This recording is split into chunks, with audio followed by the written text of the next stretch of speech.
Hola a todos los que nos siguen a esta hora en las redes sociales. Estamos transmitiendo completamente en vivo desde el Capitolio de Carabobo nuestro programa Visión y Opinión Live para que sea transmitido en vivo a través de nuestras redes sociales y retransmitido esta tarde en nuestro programa de Unión Radio 105.3 FM, Visión y Opinión. Les habla Jesús Santander y el tema que vamos a abordar hoy es cómo convivir en el hogar con la pandemia y sobre todo con la cuarentena que ha sido decretada no solamente en Venezuela sino a nivel mundial, y es importante que los expertos nos puedan hablar sobre este tema, cómo llevar la relación con los niños, niñas, adolescentes, los adultos mayores, con las personas que cohabitan en un mismo espacio físico, en un momento donde, bueno, está limitado salir a esparcirse, está limitado compartir en otros espacios diferentes al hogar,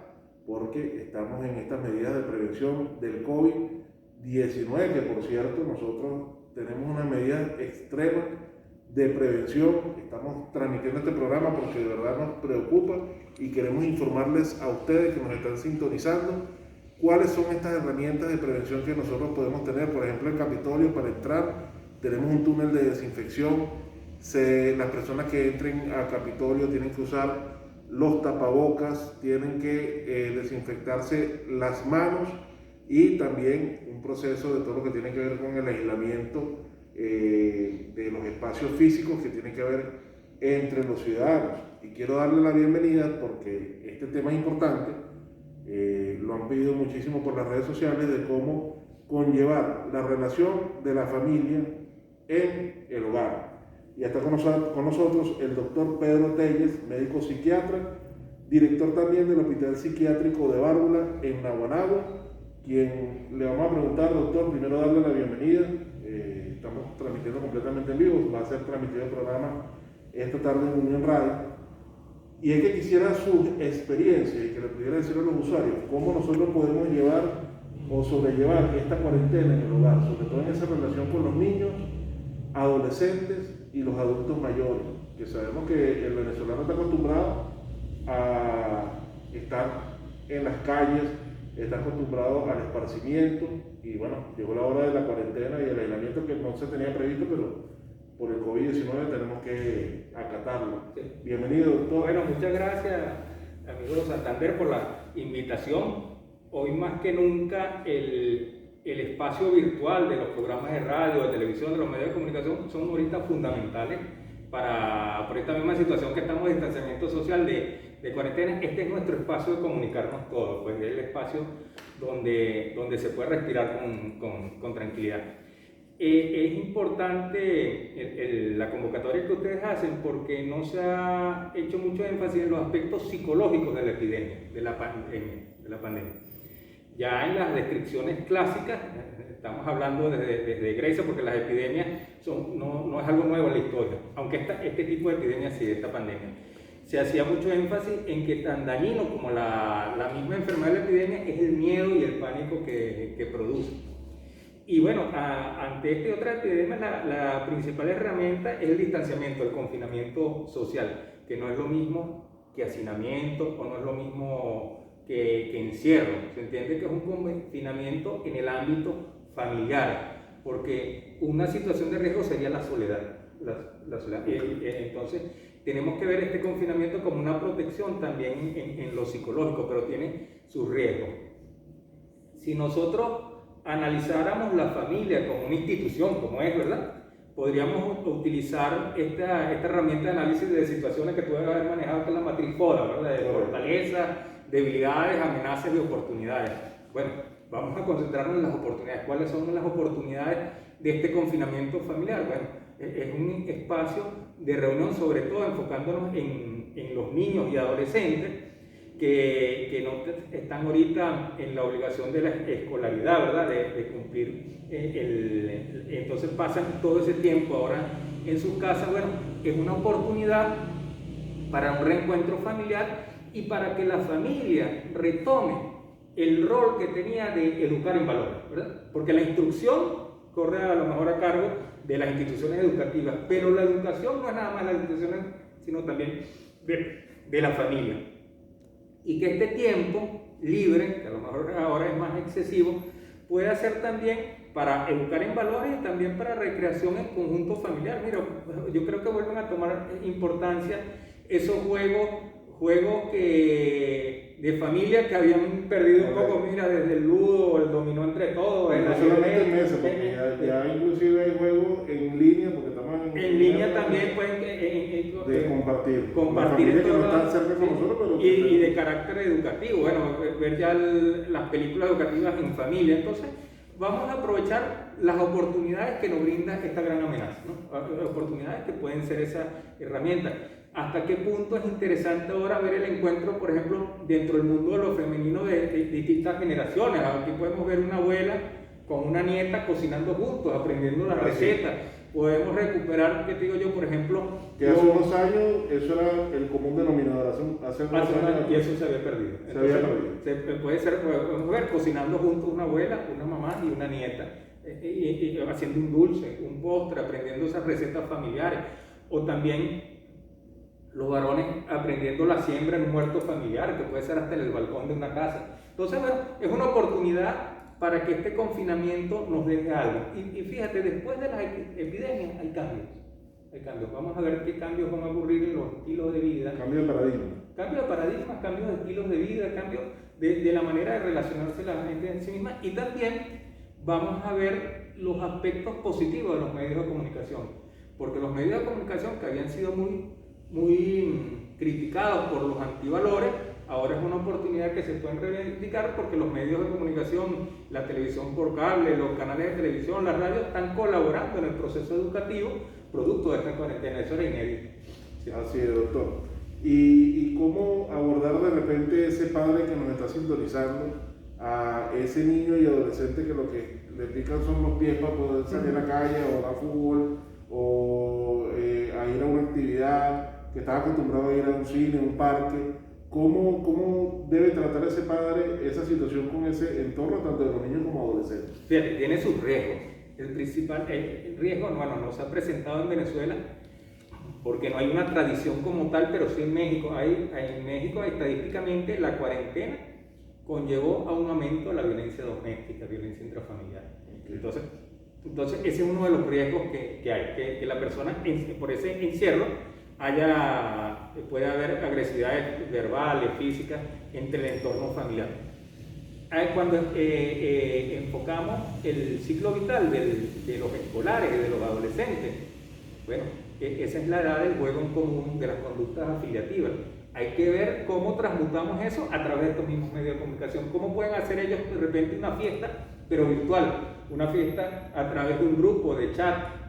Hay que incentivar ahora esa forma de comunicación de los adolescentes con sus iguales, con sus pares e inclusive con los niños mientras dure esta cuarentena. ¿Cómo debe abordar ese padre, ese niño o ese adolescente para explicarle, bueno, lo delicado que es la situación de si sale a la calle puede ser contagiado de esta enfermedad y también ser portador de esta enfermedad para contagiar a otra? Eso hay que explicárselo bien a los niños y hacérselos comprender y explicárselos no con una rigurosa terminología científica, sino hacerle entender a los niños que no siempre lo comprenden la necesidad de esta cuarentena para la protección de todos. Y fíjate que en Venezuela, porque el virus va mutando y tiene sus características, aquí ha afectado a jóvenes, a diferencia de otros países. Por ejemplo, en Europa, 2/3 de los fallecidos eran personas, eran adultos mayores en instituciones, bueno, porque no tuvieron atención en España. Aquí las políticas públicas atienden inclusive a los asintomáticos, hacen una detección temprana, y el nuestro es un sistema de salud basado en la atención primaria. Entonces es fácil detectar los casos, pero evidentemente hacerle comprender eso a los adolescentes dentro de los conocimientos que ellos manejan para su edad, y en los niños también como más difícil. Pero hay que decírselo, hay que explicarles por qué estamos en cuarentena y también explicarles que esto es algo limitado en el tiempo, que es algo que va a pasar. Es como una etapa que tenemos que hacer. Hay países en el norte de Europa que viven el invierno y que de repente tienen 3 meses que está nevando y no pueden salir de la casa. Y por eso que hay todos estos juegos de mesa, toda esta cultura de lo interno de lo familiar. Por ejemplo, en los países escandinavos, donde la gente por el invierno pasan mucho tiempo dentro de la casa, ya tú ves entonces las casas tienen muebles que son más cómodos, tienen una distribución distinta más para vivir dentro de la casa. Hay que ver cómo los venezolanos nos adaptamos, y es difícil, que nosotros tenemos un estilo de que las casas son abiertas, de entra y sale, ¿no? Bueno, hay que ir modificando. Ahora, doctor, el tema de la orientación es importante en el hogar, y por eso, bueno, nosotros estamos transmitiendo este programa especial, porque es importante que le demos unas herramientas adicionales a las que usted en el hogar puede estar aplicando para la atención de la familia como tal. Relación de adulto mayor con niños y adolescentes. ¿Qué mensaje? Porque muchísima gente joven se conecta en las redes sociales para cómo tratar a los adultos mayores de nuestro hogar, de nuestras abuelas, que están compartiendo en el mismo hábitat con nosotros. Y esos niños y adolescentes que nos están escuchando, ¿qué le pudieras tú recomendar desde el punto de vista psicológico? Mira, yo les daría 4 herramientas que tienen relación con el diálogo con el lenguaje, porque no estamos compartiendo nada más un espacio, estamos compartiendo un lenguaje, una comunicación, porque las personas están en la casa pero están hablando, conversando. Entonces es importante, en primer lugar, lo dialógico, entender que hay esa relación entre todos, donde nadie tiene como toda la razón. Ahí estamos viendo por primera vez que a lo mejor en muchas casas van a compartir personas de distintas generaciones, que a lo mejor en la mañana estaba uno durmiendo, el otro estaba en clase, el otro trabajando, ahora están todos juntos. Entonces, la clave debe ser la tolerancia, no todos somos iguales. O sea, cada quien tiene sus valores, su conducta, entonces tiene que haber un espacio de tolerancia familiar sin relajarse y no romper las jerarquías, ¿no? del hogar.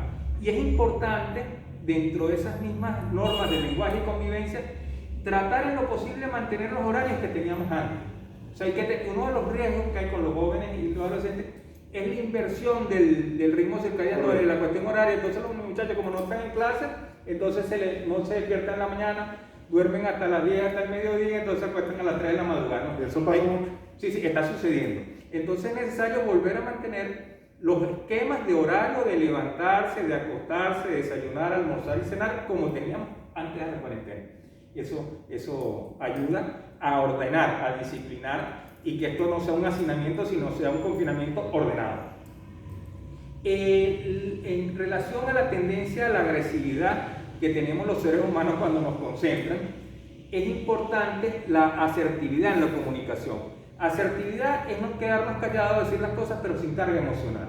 Entonces, si sucediesen algunas quejas, algunos reclamos entre los miembros del grupo familiar, esto se debe manifestar, pero sin carga emocional, sino más bien mantenernos en el espacio dialógico. Entonces tendríamos el diálogo, tendríamos la tolerancia, tendríamos la asertividad y por último la empatía, que significa ponerse en lugar del otro. Entonces ese abuelo o adulto mayor debe ponerse también en el lugar del nieto, ese nieto que es intranquilo, que quiere jugar. Y el nieto entender también al adulto mayor, el hombre maduro entender al adolescente. Y cuando el abuelo o la abuela sobreprotegen también a un nieto y le quieren quitar la autoridad a los padres. Por eso digo que hay que mantener. Es importante, porque también muchos adultos mayores no pueden estar viendo. La jerarquía previa. Hay que mantener, así como estamos manteniendo los horarios de levantarse de comida, también la estructura de la autoridad.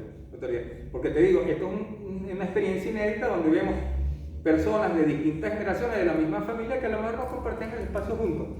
Y de hecho, mucha gente se ha traído ese adulto mayor que vivía solo en otra parte, se lo han llevado a su casa.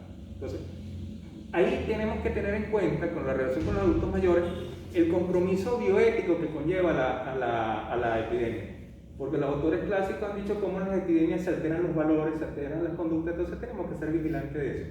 Por ejemplo, en España hubo una gran inequidad del sistema de salud, que no quiso atender a los adultos mayores, los privaron de atención médica, eso es totalmente inmoral. Se vulneró el derecho a la salud y a la vida. En los Estados Unidos se vulneró la atención médica a las minorías, y entonces no puede ser que la población afrodescendiente sea el 10% y es el 60% de los fallecidos. Entonces ahí pasó algo raro. Entonces tenemos que ser vigilantes de la equidad de la atención de salud. Bueno, doctor, ya llegamos al final de esta transmisión. Vamos a mantener el contacto porque esta cuarentena continúa. Fue extendido lo que ha sido el decreto de emergencia y el tema del aislamiento social que es necesario para poder prevenir ser contagiado y sobre todo no convertirse en agente que contagie a otras personas, porque el hecho de que tú salgas a la calle sin el tapabocas, sin la medida de protección y asumas y se te contagia la enfermedad a ti, después tú lo multiplicas en tu hogar y puedes afectar a un adulto mayor que es el más vulnerable, doctor. Sí. El tapabocas tiene dos funciones, es que no me contagien a mí y que yo tampoco contagie. Entonces es igual. Bueno, doctor, tiene un libro allí. Sí, mira, yo traje aquí este obsequio y también al gobernador. Este es un texto que publicamos el año pasado, Valencia Zulato, que es una visión tanto longitudinal como transversal de la ciudad. Perfecto, doctor. Bueno, doctor Pedro Telles, médico psiquiatra, director del Hospital Psiquiátrico de Bárbula, doctor. Vamos a hablar también en una oportunidad, o en una próxima oportunidad, acerca del psiquiátrico y las redes sociales para que sigan las cuentas oficial de InSalud, @Carabobo-Insalud. El hospital se mantiene abierto, activo, tenemos la emergencia las 24 horas al día, tenemos la consulta externa y bueno, atendemos también niños, adolescentes, adultos. El Hospital Psiquiátrico de Bárbula.